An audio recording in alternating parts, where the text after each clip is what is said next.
Kahit na meron twice to win, disadvantage ang Barangay. Kailangan nilang manalo ng dalawang magkasunod kontra sa Converge Fiber Xers. Pero they have done it.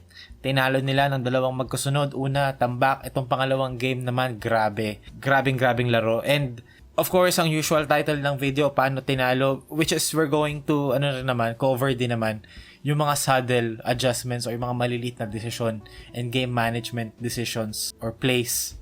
Pero I'd suggest panoorin ulit kung napanood nyo na. Panoorin na lang natin ulit yung game or let's just watch the fourth quarter of it. Parang hindi ko mabibigyang hostisya kasi kung i-recap ko yung buong game, parang I would suggest na yung oras na sa video na to, kung ganun yung gagawin ko, manood na lang ng totoong game, ng replay. Pero ang gagawin natin instead na i-recap natin, we're going to talk about some things na feeling ko medyo under the radar or hindi ganun mapag-uusapan. Kasi syempre, pag-uusapan dito yung 4-pointer ni Juan Gomez, yung foul counted, 3 free throws ni RJ, 3 free throws si Jeremiah Gray, game winner ni Stephen Holt. Pero we're going to talk about yung mga maliliit na decisions na ginawa ni Coach Tim, yung game management niya. Kaya napunta sila sa sitwasyon kung saan kaya nilang ipanalo yung laro with a shot. And yun yung gusto kong gawing point dito sa video na to, na you can have the talent, you can have very talented squad, pero game management pa rin talaga, yung coaching staff pa rin talaga yung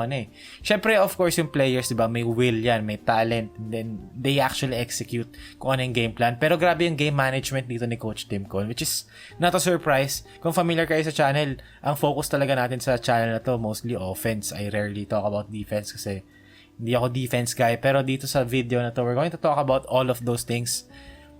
Nag-compile ako ng 7 clips na related siya sa game management ni Coach Tim na sobrang clutch. And I think yung mga maliliit na bagay na yun yung nagpanalo sa kanila sa game na to kontra sa Converge. So, 2 minutes na ako nagsasalita, pag-usapan na natin.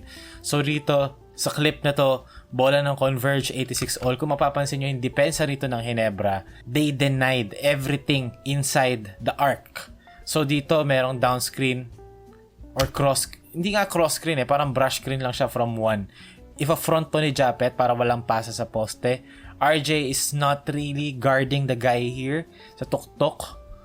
Troy Rosario is going to deny Baltazar dito pag flash ni Baltazar, and Stephen Holt is going to, didikitan niya si Juan Gomez de Leaño. Everything away from the basket.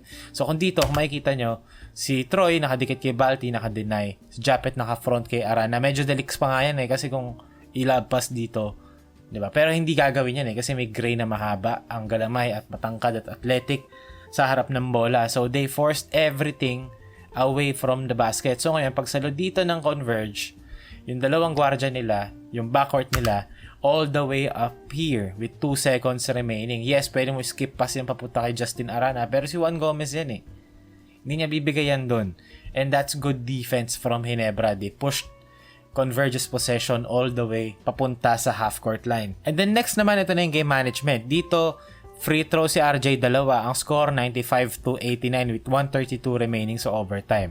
So, after ng free throw ni RJ, we can expect, of course, depensa ang Ginebra, next possession.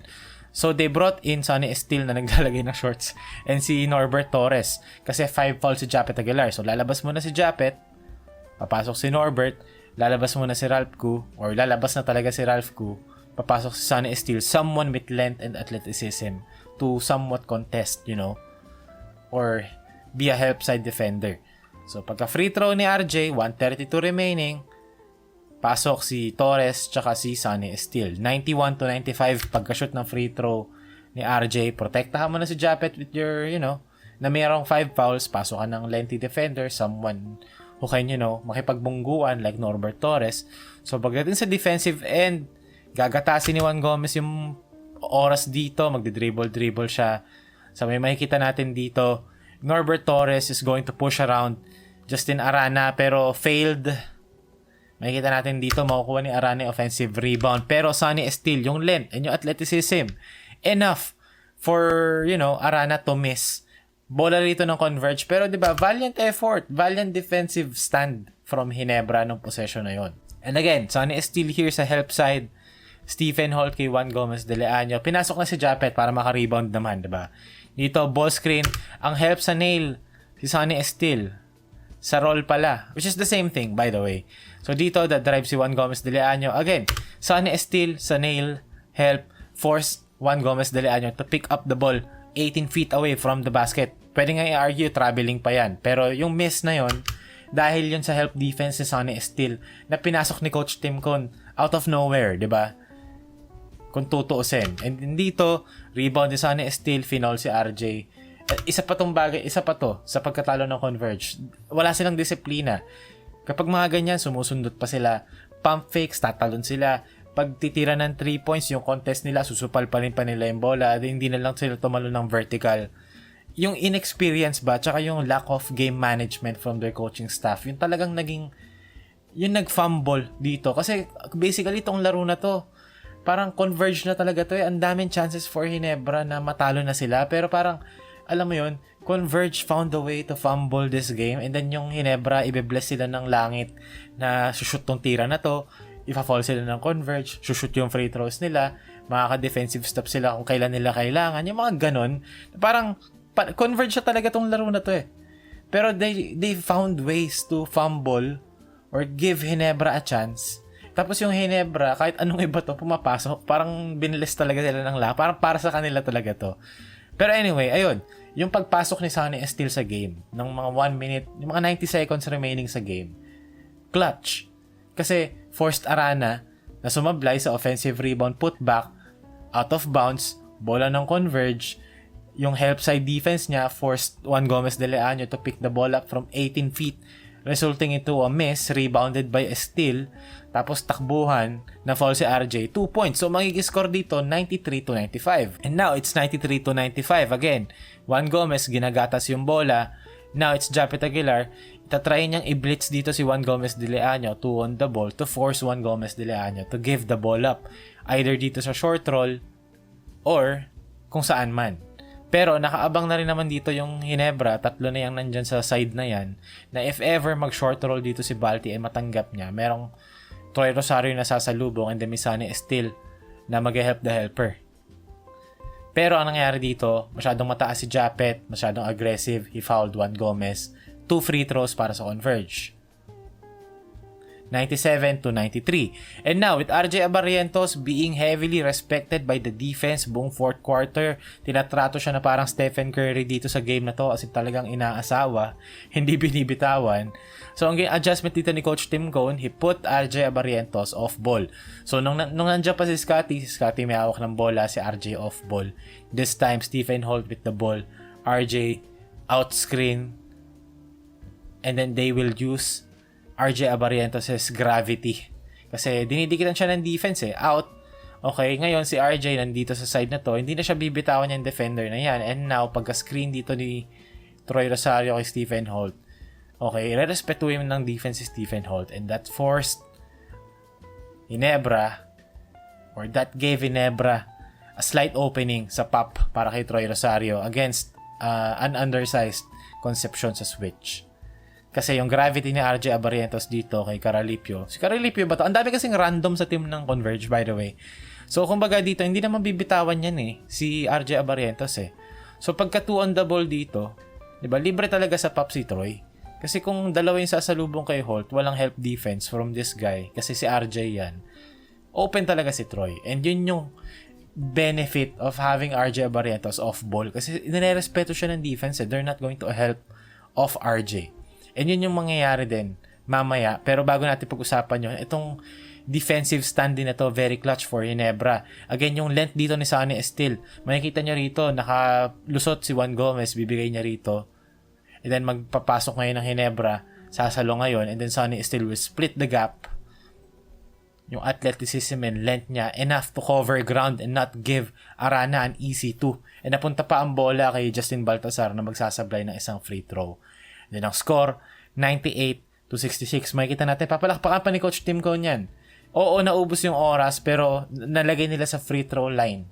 Yung gusto nila mag-free throw and they forced Converge. Almost forced Converge, by the way. Ito a turnover. Kasi maganda yung trap nila. Halos mag 8 seconds na yun. And then dito again, ang adjustment nila, instead na isang out screen lang para kay RJ Abarrientos, ang ginawa ng Ginebra dito, it was a fake exit para kay RJ. Torres, And then merong parang fake screen dito for RJ. And then tatanggap dito si Stephen Holt sa tuktok. Now, pagkasalo ni Stephen Holt sa tuktok, makita natin, okay, parang merong screen for RJ dito. Okay? Pero ang mangyayari dyan, re-reject yan ni RJ. And he's going to use 2 screens para sumalubong siya ngayon dito sa wing na to. Worst case scenario, hindi matanggap ni RJ, aatake si Stephen Holt, walang help defense kasi hindi aalis yung defender kay RJ. Best case scenario, magsiswitch, mismatch ngayon, Baltazar against RJ Abarrientos. And again, yung respeto ng defense. So now, kung ikaw yung converge defender dito, alam mo, mismatch, may iiwan si Baltazar pag dumrive dito si RJ Abarrientos. So, merong help defense na dumating sa Nail. Now, long closeout against Stephen Holt. And again, yung disiplina sa defense. Talon ng Converge. Stephen Holt, 1 dribble, sidestep for the win. Yes, Stephen Holt made the shot, pero yung gravity rito ni RJ made it happen. So, kumbaga, parang meron na ring assist. Kumbaga, assist yun ni RJ, pero meron ding assist doon talaga si RJ in terms of gravity. Kasi yung gravity ni RJ forced the long closeout from this guy. Sino man niyang 11 na yan. I think that's MJ Garcia. Another random. So yun, yung game management ni Coach Tim Cone, yung adjustments of putting RJ off ball instead na ipilit niya na may hawak ng bola. Using his gravity, yung subs like Sonny Estile. Who would have thought na papasok niya si Sonny Estile sa ganung, stage ng game, pero naging clutch yung sub na yon. Managing their minutes. Putting Torres for a single possession just to not, give Japet a foul. Para ma-secure nila yung susunod na possession na naging 2 free throws para kay RJ. Grabe yung game management ni Coach Tim dito. And this game, really, talagang lumabas dito yung gap sa coaching ng dalawang teams. Kasi yes, players are talented, but they're going to deliver. They're going to execute. They're going to make their free throws or miss, diba? Kung converge. Pero yung game management, nilagay ni Coach Tim yung Ginebra sa posisyon na kaya nilang ipanalo yung game.